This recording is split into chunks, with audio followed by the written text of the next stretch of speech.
Good morning friends, কেমন আছো তোমরা সকলে? আমি ফ্রাইডেতে ভিডিও দিতে পারিনি, একটু ব্যস্ত ছিলাম, কালকেও ব্যস্ত ছিলাম, তাই ভাবলাম যে মানডে অবধি ওয়েট করে লাভ নেই, আজকেই তোমাদের সাথে ভিডিওটা শেয়ার করি। এই ভিডিওটা যেহেতু মানে পুরো রেডি করা ছিল, তাই জন্য আর অপেক্ষা করলাম না, এডিটিং করা ছিল, তাই আজকে সকাল সকাল উঠে ভয়েস ওভার দিতে বসে গেছি তোমাদের কাছে ভিডিওটা নিয়ে আসবো বলে।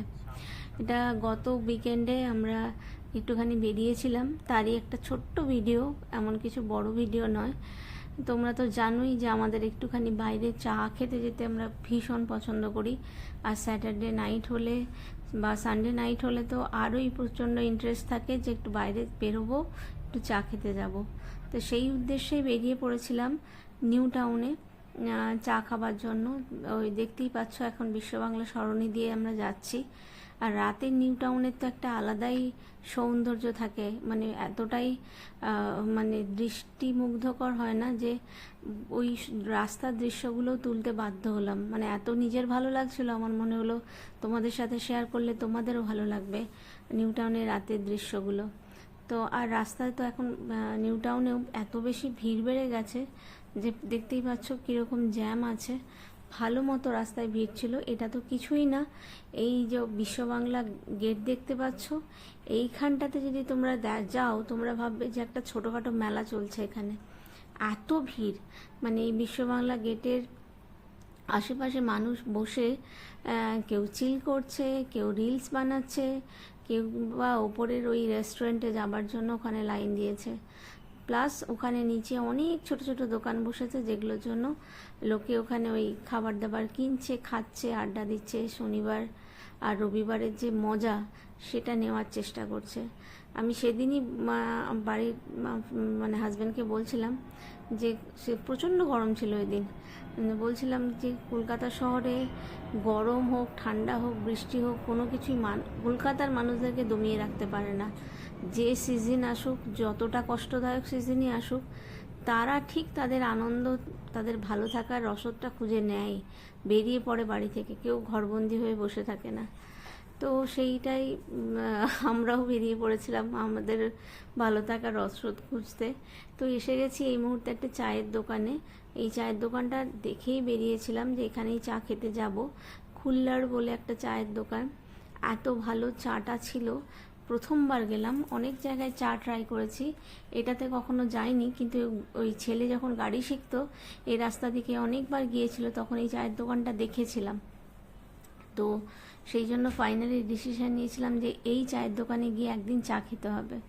তো যেমন ভাবা তেমন কাজ, হাজির হয়ে গিয়েছিলাম কুল্লারে চা খেতে। এবং একটি মেয়ে এই দোকানটিকে চালনা করছেন, এত সুন্দরভাবে চালনা করছেন, এতটা ভিড় আছে তার মধ্যে উনি একদম যেই যখন অর্ডার দিচ্ছে সেই অর্ডারের যে টাইমিংস ধরে ধরে উনি সবাইকে অর্ডারগুলো আবার সার্ভ করছেন, সেটা কিন্তু ভীষণ সুন্দর দেখার মতো জিনিস।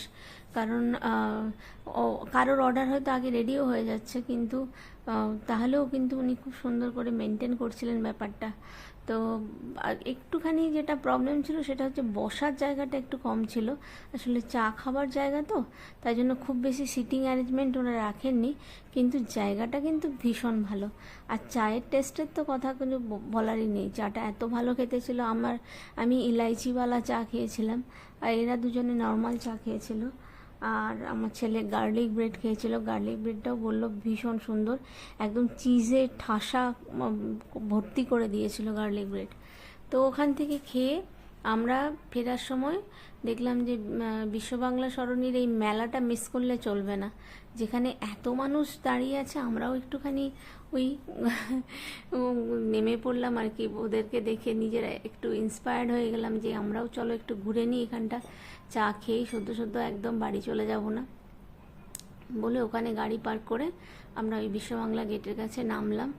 নেমে যে ফুটে গাড়ি পার্ক করেছিলাম, মানে যেখানে টিকিট কাউন্টারটা আছে, সেইখানে গাড়ি পার্ক করে রাস্তাটা ক্রস করে উল্টো দিকে এখন যাচ্ছি। তার আগে একটুখানি বিশ্ব বাংলা গেটের এত সুন্দর একটা ভিউ কী করে মিস করি সেটা একটু তুলে নিলাম সুন্দর করে। আর ওপরে ক্যাফেটেরিয়াটা পুরো ভর্তি, মানে সরি ক্যাফে না, রেস্টুরেন্টটা পুরো ভর্তি। মানে নিচে যে টিকিট কাউন্টার ছিল ওখানেই প্রচণ্ড লাইন, মানে ওখান থেকে টিকিট কেটে সব ওপরে যাচ্ছে। আমরা কোনোদিন ওই জায়গাটাতে যাইনি, তাই এক্স্যাক্ট প্রসিডিওরটা আমরা জানি না। সেদিনই আমরা দেখলাম যে নিচে সব টিকিট কেটে ওপরে যাচ্ছে। তো যাই হোক, এখন আমরা এই জায়গাটা, এবার দেখো লোকের ভিড়টা দেখো, মানে একদম মনে হচ্ছিলো যে একটা ছোটোখাটো মেলা বসেছে। তো ওখানে প্রচুর মানে স্ট্রিট ফুডও ছিল।